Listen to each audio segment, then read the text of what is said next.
Welcome back to the Deep Dive. We are your research team, taking a skyscraper of source material articles, notes, scientific papers, and distilling it into the pure, actionable knowledge you need fast. I'm Dan, and today we are officially opening the lines for a Radio Beefit.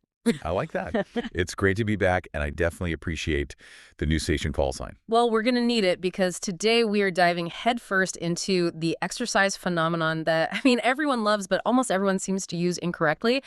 High-intensity interval training, HIIT. Oh, absolutely. HIIE is it's the shiny object of the fitness world, isn't it?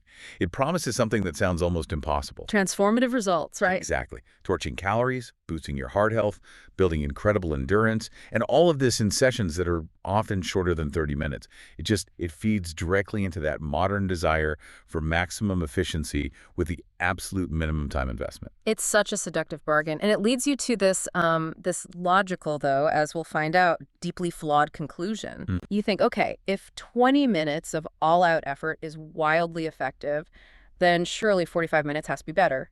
And then you go, well, doing it 7 days a week will turn me into a machine in like 3 months. And that's the trap. That's the thinking that gets so many people hooked and then almost inevitably burns them out completely. That thought process is the very reason why HII is so often called a double-edged sword, right? It is. It's incredibly effective because it generates massive physiological stress, which is what forces the body to adapt and get stronger. But that intensity, the very thing that makes it work, is exactly why it cannot and should not be a daily practice. So our mission today is, I think, pretty critical. We're synthesizing the science, the rules of recovery, the hormonal feedback loops to answer that one core question. How often can you safely push your limits without crossing that crucial line into overtraining, burnout, or even injury? We need to find that personal HIIT sweet spot. That's the goal. We're going to break down the science of recovery at really the deepest level. We're going to talk about the central nervous system, we'll get into the hormonal response, and then we'll give you a clear, balanced structure for your fitness week. So by the time we're done, you'll understand not just what the rule is, but the detailed biological why behind it. That's the plan. Okay, let's unpack this and get right to the punchline, because I feel like the listener needs that foundational number before we dive into the deep science. What is the core, the non-negotiable rule for HII frequency based on everything we looked at? The direct answer, and this was remarkably consistent across all the sources, is that for most people, rigorous, all-out HII workouts must be limited to 2 to 3 times per week. Okay, 2 to 3 times. That's it. That is a safe and optimal foundation for any kind of long-term progress. 2 or 3 times a week. That is a hard pill to swallow for someone who follows fitness influencers on Instagram doing 2-a-days. Oh, for sure. But that frequency is absolutely tied to the spacing, isn't it? We can't just do them Monday, Tuesday, Wednesday and call it a week. Precisely. That's the other half of the rule. The non-negotiable requirement is ensuring you have at least 24 to 48 hours of rest between those high-intensity sessions. And that's not a suggestion. Not at all. Yeah. It's the period during which your body actually executes the adaptation process that leads to improved fitness. Without that spacing, you're just getting all the stress without any of the subsequent strength gain. You're just breaking yourself down. Right. We all understand that our muscles need to repair. That classic delayed onset muscle soreness, or DOMS, that's a pain we're all familiar with. But you mentioned something far more critical earlier, the nervous system. That's where that 48-hour demand truly comes from, isn't it? That's where it gets really interesting and, where the nuance lies for someone who really wants to train smart. HII places a huge demand not just on the contractile elements, your muscles, but on the master controller. The central nervous system. The CNS. The CNS, exactly. I sometimes think of the CNS as the body's highly sensitive power grid. That is a fantastic analogy. When you execute a true all-out sprint or a max effort sequence of burpees, your CNS has to signal the maximal recruitment of those fast-twitch muscle fibers. And that's a big ask. It's an enormous ask. It requires intense, synchronized electrochemical signaling from your brain, down the spinal cord, and then out to all the different muscle groups. It is an enormous energy drain on the very systems responsible for firing those signals.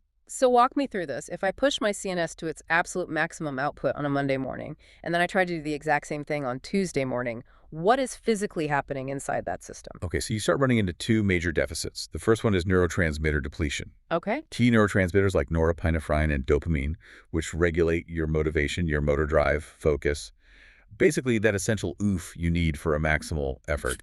They get temporarily depleted. They literally need time to be resynthesized and restored. And the second deficit? The second is you push your autonomic nervous system, or ANS, heavily into what's called sympathetic dominance. The sympathetic nervous system, that's our fight or flight mode, right? That's the one.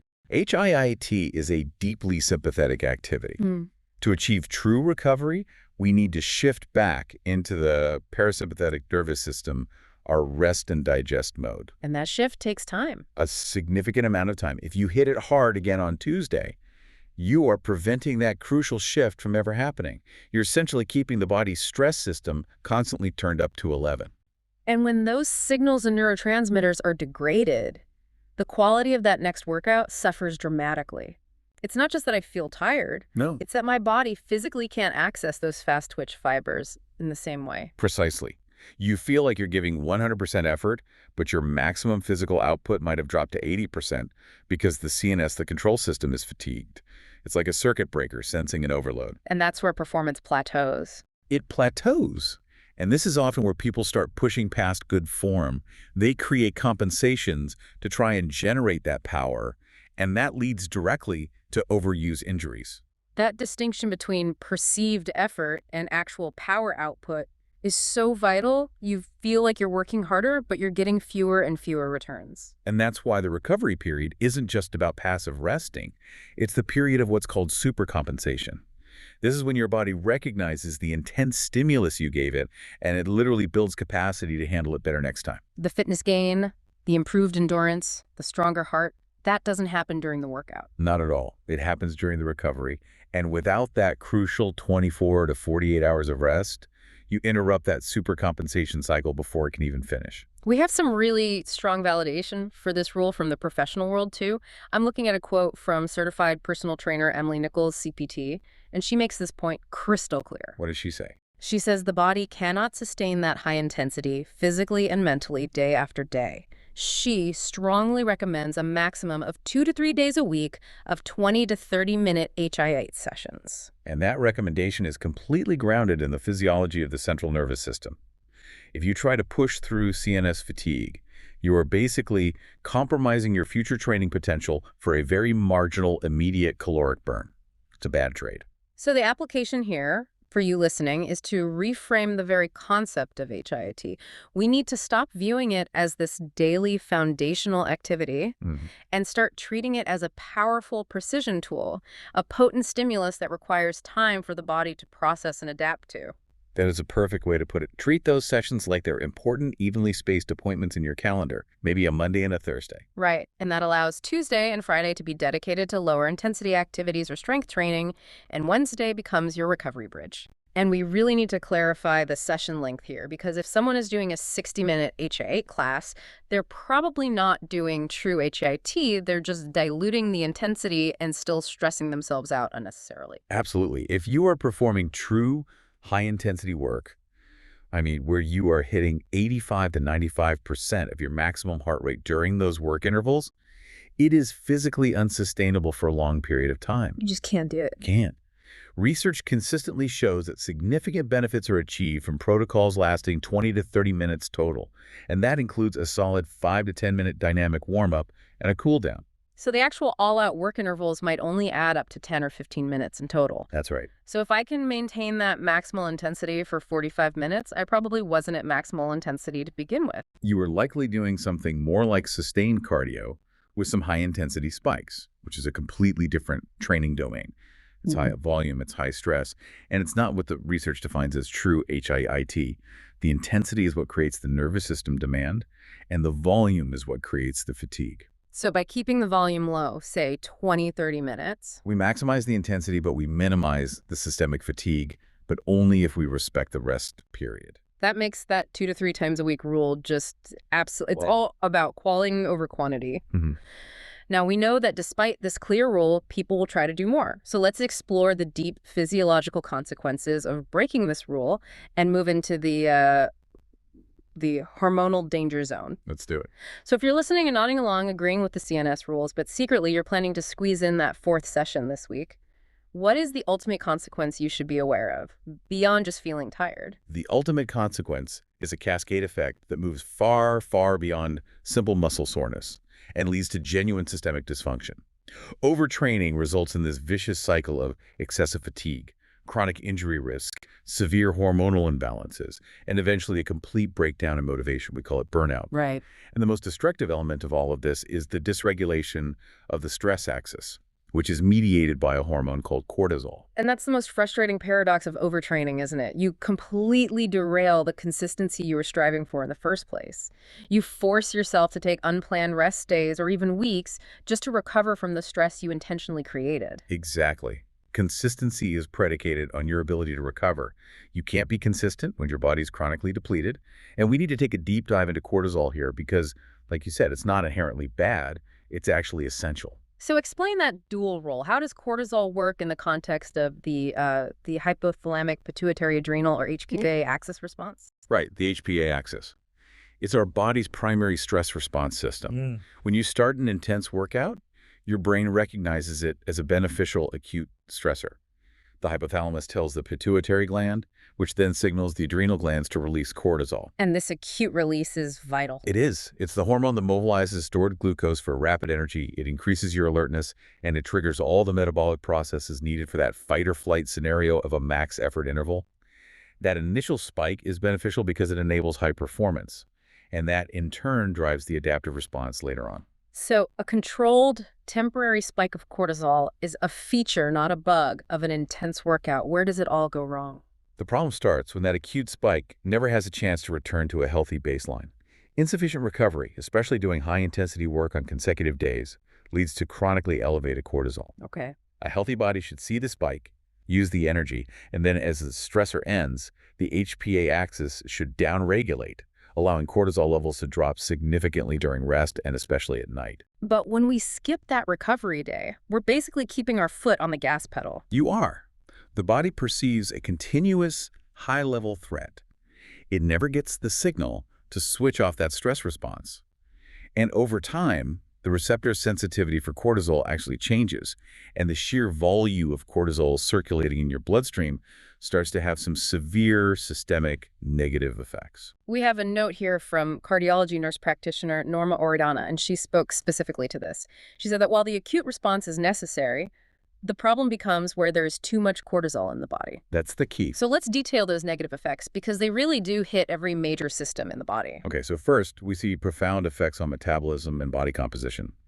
Chronically high cortisol promotes insulin resistance, which makes it harder for your cells to absorb glucose efficiently. Which is not good. Not at all. And it also encourages the body to store fat, specifically visceral fat, around the abdomen as a sort of primal defense mechanism against what it perceives as sustained famine or stress.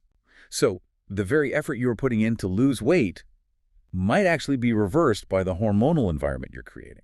That is the ultimate betrayal. You're working harder only to get fatter in the middle. It's a very strong physiological signal. Secondly, the impact on mood and mental health is substantial. High cortisol disrupts the delicate balance of serotonin and dopamine. The feel-good chemicals. Exactly. And that leads directly to the fatigue and mood changes we often see in overtrained athletes. It often manifests as chronic irritability, difficulty concentrating, or even feelings of low-grade anxiety or depression that aren't tied to anything happening in your life. So it's not just a personality quirk, it's a measurable chemical consequence of overstressing the system. Absolutely. And third, and this is maybe the most detrimental to your quality of life, is the impact on sleep and your circadian rhythm. Cortisol naturally peaks in the early morning to help wake you up, and it hits its lowest point late at night to allow you to sleep. Chronic exercise stress keeps that nocturnal level artificially elevated, which actively suppresses melatonin production, the hormone you need to fall asleep and stay asleep. So you are physically exhausted, but you are hormonally wide awake. That's it. And that creates the physiological doom loop you mentioned earlier, where the poor sleep makes recovery impossible, which then forces even more stress on the next day's workout. It's a vicious cycle. And finally, the effect on immune function is a very serious consideration. Your body has finite resources. When the HPA axis is constantly screaming that a life-or-death crisis like a HIE session is ongoing, resources get diverted away from long-term maintenance tasks. Like your immune system. Exactly. Hmm. This includes reducing the production and activity of lymphocytes, which are crucial immune cells. People who are chronically overtrained often find their immune defenses are weakened. They're susceptible to persistent colds, the flu, respiratory infections. They just can't shake things off. Wow. So if your goal is robust, lifelong health, doing daily HIE is actively working against you by depressing your immune system and increasing visceral fat storage. The science here is just a really compelling argument for scaling back. It should be. And this brings us to the most actionable part of this section. Learning how to recognize those red flags before you reach the stage of full burnout. Okay, let's provide that checklist for the listener. The clear signals that your HPA axis is stressed and your recovery is just not sufficient. These are 4 critical indicators that mean you absolutely have to scale back or even take an immediate, full rest week. Number 1. A noticeable and persistent drop in performance. This is the most objective measure you have. Your times are getting slower, the weights you're lifting are lower, or you can't complete the same number of repetitions that you easily managed last week. You are stalling or even regressing despite putting in the effort. Okay, what's number 2? Prolonged muscle soreness. And by this I mean soreness lasting beyond 72 hours. While DOMS is normal for 24 to 48 hours, if your muscles are still deeply sore and tender on day 4, the cellular repair process is failing to keep pace with the damage you're inflicting. And that's when injuries happen. That's when tendinitis and serious muscle tears occur, when you push through that kind of deep soreness. Okay, number 3. Chronic mood and energy issues. This isn't just typical tiredness. This is feeling unusually irritable, perpetually unmotivated, or finding that simple everyday tasks just feel draining. This is the mental manifestation of chronic cortisol elevation. And finally, number 4. Disrupted sleep patterns. So, difficulty falling asleep, insomnia, or waking up frequently during the night, or just waking up after 8 hours and still feeling completely unrefreshed. If you are training hard, you should be sleeping deeply and restoratively. If you're not, the physiological stress is overriding your natural rhythms. I remember when I first started training hard, I thought I was failing if I didn't feel that deep muscle soreness every single day. That need to feel the pain, that psychological drive.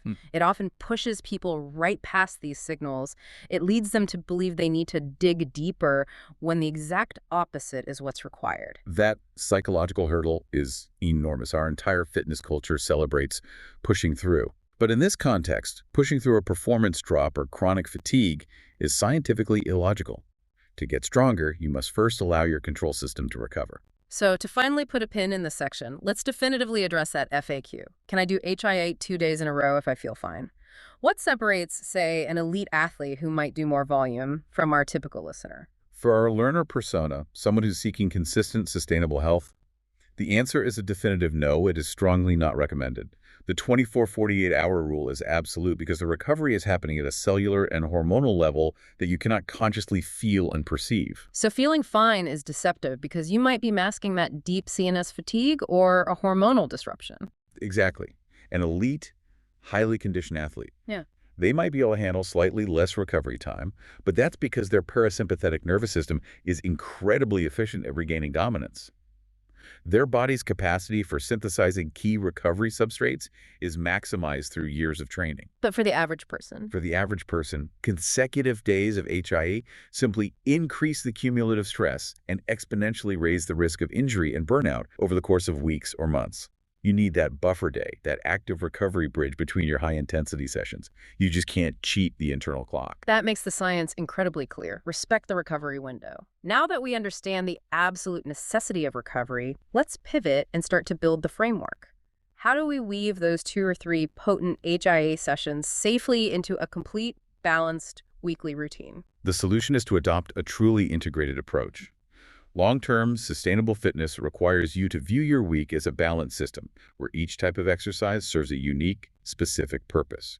And they need to complement each other rather than compete with each other. What are those foundational purposes beyond just the high-intensity burst? Well, we have 3 primary pillars that must coexist: strength training, HIT, and active recovery. Let's start with strength training. Why is this so foundational? Strength training, whether you're using weights, bands, or just your body weight, is primarily about building and maintaining metabolically active muscle mass. Muscle is a crucial metabolic engine. It improves your bone density, it improves glucose disposal, and most importantly, it provides the structural integrity you need to safely execute the explosive movements that HIE requires. So you're saying you need a strong, stable frame before you start loading it with the explosive impact of something like a jump squat or a fast-paced plyometric exercise. Precisely. Emily Nichols, the CPT we mentioned earlier, makes a crucial point about this.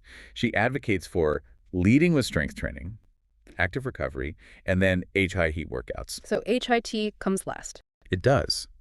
If you prioritize HIIT, you are putting massive force demands on joints and tendons that may not have the structural capacity to handle them, and that drastically increases your injury risk. Strength training builds the armor. HII is the speed training you do with that armor on. Okay, that makes sense.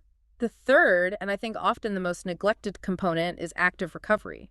Why is this more beneficial than just sitting on the couch for 48 hours? Passive rest is fine, of course, but active recovery is productive rest. This involves movement like gentle yoga, light cycling, or simply a brisk walk done at a very low intensity. We're talking zone 1 or zone 2, where you can easily hold a conversation. The goal here is circulation and mobility, not creating more stress. What specifically is that low-intensity movement doing for my body? When you move, you increase blood flow without creating new muscle damage. This increased circulation acts like a flushing mechanism. It helps to clear out all the metabolic byproducts from the intense strength and HII days, things like accumulated lactate and inflammatory markers. So it's like cleaning house. It is. It also promotes joint mobility and helps alleviate tightness, which prevents movement restriction and subsequent injury in your future workouts. Active recovery actively speeds up the healing process. So you are essentially turning your rest day into a high-efficiency recovery day rather than just letting the clock run out. That's the mindset shift. It turns recovery into a productive part of your training cycle. Now let's put these pillars together into an actionable sample weekly framework that adheres to that 24-48-hour rule. Okay, let's walk through the 7-day plan and let's emphasize the purpose of each day. Okay, day 1. Full body strength training. This is about establishing that structural foundation and providing a major metabolic stimulus for the week. Got it. Day 2, HIIT, a 20 to 30-minute session. This is your first high-intensity burst, and you should be fully recovered from any CNS stress from day 1 strength session. Then day 3. Day 3, active recovery. This is your essential bridge day. A 45-minute walk outdoors, some foam rolling, or a flow yoga session. The key is to keep the heart rate low. Okay, day 4. Day 4. Strength training. This time, maybe a focus split, perhaps an upper body push-pull day or a specific lower body session. This allows for dedicated muscle growth while your CNS has fully normalized from the HIET on day 2. And that brings us to day 5. Day 5. HIT or steady-state cardio. This is your second high-intensity opportunity. It respects the full rest window from day 2. Now, if you're feeling any fatigue creep in, this is where you make a smart choice and substitute the HIIT for maybe 45 minutes of steady-state cardio at 70% of your max heart rate. So you still get the cardiovascular health benefits without that explosive CNS load. Exactly. It's about listening to your body. Makes sense. Day 6. Day 6, mobility and active recovery. A longer, more focused session on flexibility, stretching, and range of motion. Think of it as preventative maintenance for your joints. And finally, the best day of the week. Day 7, full rest. Complete physiological and mental decompression. No structured activity. Let your body and mind fully recharge. That structure feels incredibly sustainable. The intensity days are evenly spaced, and the rest days are utilized intelligently. It really does seem to maximize the benefits of all the different exercise types. That's the goal. It creates a consistent pattern of stress recovery adaptation, which is the very definition of long-term fitness progress. Now, we absolutely have to address the issue of accessibility and joint stress. Not everyone can safely handle high-impact movements like box jumps or burpees, whether it's due to a history of joint issues, their weight, or a prior injury. That's a crucial point. We often forget that intensity is measured by heart rate and effort, not by how high you can jump. You can achieve similar dramatic interval-style benefits using modalities that are inherently easier on your joints. We call them the low-impact alternatives. What are the best options for achieving that metabolic burst without all the jarring impact? Anything that removes direct impact force but still allows for maximal muscular and cardiovascular effort. The classics are things like cycling, either on a stationary bike or outdoors, swimming, rowing, or using an elliptical machine. And even walking can work, right? Absolutely. Yeah. A simple but very high incline speed walk or power hike could be utilized for interval training. It will get your heart rate up without any of the pounding. The key then is maintaining that core HIA principle. alternating periods of near maximal effort, getting your heart rate up to 90% followed by brief recovery periods. Exactly. For example, a 30-second all-out sprint on a rowing machine followed by 90 seconds of easy rowing is a massive metabolic stimulus, but it's completely low impact. The intensity is derived from the work rate and the effort, not from absorbing force through your knees or your hips. This ensures that HII is accessible to almost everyone, provided they use the right modality and, crucially, that they respect the necessary safety protocols. And that brings us to our final and I think most important section. I agree. This cannot be overstated. Due to the inherent nature of pushing your heart rate and your blood pressure to maximal levels very, very rapidly, medical clearance for high-intensity training is absolutely non-negotiable for certain groups. So if you're listening and you're new to intense exercise, what general rule should you follow? Anyone who is new to intense exercise, anyone with chronic health conditions, especially things like uncontrolled hypertension, severe diabetes, or known joint issues, or anyone over the age of 45 should consult a doctor before starting a HI regimen. You have to know your baseline health status. And who is in the highest specific risk group? The people who should approach HII with extreme caution or maybe avoid it altogether. Individuals with a history of or who are currently managing cardiac conditions. This includes known issues like specific arrhythmias, diagnosed coronary artery disease, or hypertrophic cardiomyopathy. The difference between steady-state cardio and HII is that intense, rapid surge of demand on the heart. Right, that immediate spike in heart rate and blood pressure is dangerous if there is any underlying, maybe undiagnosed weakness or plaque buildup in the arteries. That's the core concern. As Norma Orellana, the NP we mentioned, reinforced, the demand placed on the heart necessitates medical clearance because there may be underlying, undiagnosed heart issues that high intensity could exacerbate into an acute event. So steady-state exercise is typically much safer. It is, until a cardiologist explicitly clears you for high-intensity intervals. Okay. Once that medical clearance is obtained, we move into starting SMART. And that focuses on two foundational elements: form and preparation. Let's talk about form. Why, when you're starting HIIT, must perfect form always take precedence over speed or intensity? HIAT is built on explosive movements, and when you move at maximal speed or power, your technique is the most likely thing to break down. When you're fatigued, your core engagement lapses, your joints start to move outside of their safe range of motion, and you drastically increase the risk of acute soft tissue injuries, sprains, strains, or even tears. So if I'm trying to go faster on my burpees and my back starts to round, I need to slow down immediately, even if it means sacrificing some of that intensity. Absolutely. The goal in your first few weeks should be mastering the movement pattern at a moderate speed. You only add maximal intensity once that perfect form becomes automatic, second nature. And working with a professional can help. We strongly recommend that you invest in working with a certified trainer, even for just a few sessions, specifically to learn the mechanics of high-intensity movements like squats, lunges, and plyometrics. It's an investment in injury prevention, really. And the final rule of starting SMART is preparation. I see so many people skipping that crucial 5 to 10 minutes of a dynamic warm-up. The dynamic warm-up is your insurance policy against acute injury, and it is entirely non-negotiable. And dynamic means movement. It includes things like leg swings, arm circles, torso twists, high knees, and light jogging in place. What is that warm-up actually doing on a physiological level? It's achieving three things. First is neural priming, which awakens the CNS and prepares your motor units for synchronous firing. Second is increased blood flow, which delivers oxygen and fuel to your working muscles. And then the third. And third, and this is crucial for your joints, it increases the viscosity of the synovial fluid in your joints. It's effectively lubricating them. So going from 0 to 60 instantly with cold muscles and unlubricated joints is a guaranteed path to a pulled hamstring or a ligament sprain. It really is. That 5 to 10 minutes isn't part of the workout, it's the mandatory safety protocol. By respecting the structure of your week and the necessity of proper preparation, you transform HII from a potentially destructive trend into a highly effective, sustainable tool for lifelong health. This has been a deeply clarifying look into the most popular yet most misused tool in the fitness arsenal. Let's briefly reiterate the 4 foundational pillars we've established today, moving from all that science into the practical application. Okay, the first pillar is the science-backed frequency. Limit rigorous HIAT sessions to 2 or 3 per week. The second pillar is the non-negotiable rest. Respect the full 24-48-hour recovery window for cellular and nervous system repair to allow that adaptation to actually occur. The third pillar is smart structure. Prioritize strength training as your structural and metabolic foundation.